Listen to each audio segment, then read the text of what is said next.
Aproveitar enquanto as coisas estão sendo preparadas para a cirurgia para responder a caixinha de pergunta que vocês deixaram. A questão dos hematomas, do aparecimento dos roxos espontâneos, isso é uma característica da fragilidade capilar. Então, o que acontece? As pacientes com lipedema, quanto mais inflamada ela estiver, maior é a tendência dela ter uma fragilidade capilar e aparecer em roxos com pequenos traumas ou mesmo sem ter batido nada. Isso tende a ir diminuindo conforme a gente vai evoluindo no tratamento do lipedema. O próprio tratamento conservador consegue diminuir essa formação de hematomas. Então, as pacientes percebem isso. Elas começam a esquecer. Elas assim, nossa, eu acho que faz tempo que eu não percebo hematomas. E esses hematomas surgem em regiões até que não são tão comuns de trauma. Até regiões medial da coxa, da perna, que é uma região que difícil a gente bater no nosso dia a dia, né? Pergunta muito generalizada. Depende muito, tá? Mas se a gente fosse pensar como regra, né? Se a gente não vai individualizar cada paciente, os alimentos que mais inflamam seriam o glúten, os derivados do leite, açúcar refinado, bebidas alcoólicas e embutidos.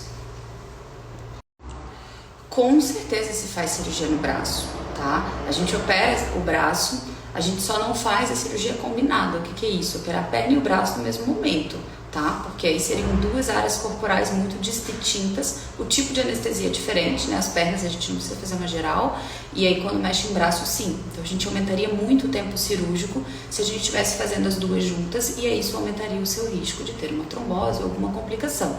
Então sempre se objetiva fazer uma cirurgia segura, tá? Então o braço ele é feito de forma isolada, é uma cirurgia muito mais simples, não tenho a menor dúvida, e algumas das vezes a gente precisa mexer em pele para ver se tem sobra ou não. Algumas outras a gente consegue retração com as tecnologias que a gente utiliza, principalmente a utilização do renúvel.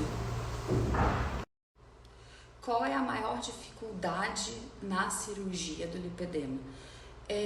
Então, para responder essa pergunta, eu sempre falo que é a reoperação. O que é isso?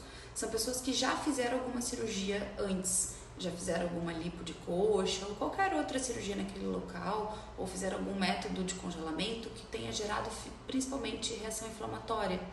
Então, reoperar é sempre muito mais difícil. Por quê? Porque quando você faz uma cirurgia, você gera uma reação tecidual, uma reação inflamatória, que o seu corpo se defende, gerando uma cicatrização, que muitas das vezes gera fibrose, uma neovascularização, então novos vasos surgem naquela região. E aí quando você vai precisar reoperar, reintervir, aquele tecido tende a sangrar mais, então é uma dificuldade técnica maior. A gente tem mais dificuldade para remover o nódulo, ele está mais aderido, ou mesmo a gente acaba precisando utilizar mais tecnologias, às vezes uma só não é. Então, às vezes a gente precisa associar algum tipo de tecnologia a mais do que a gente já utiliza para preparar aquela perna para poder fazer o tratamento efetivo, né?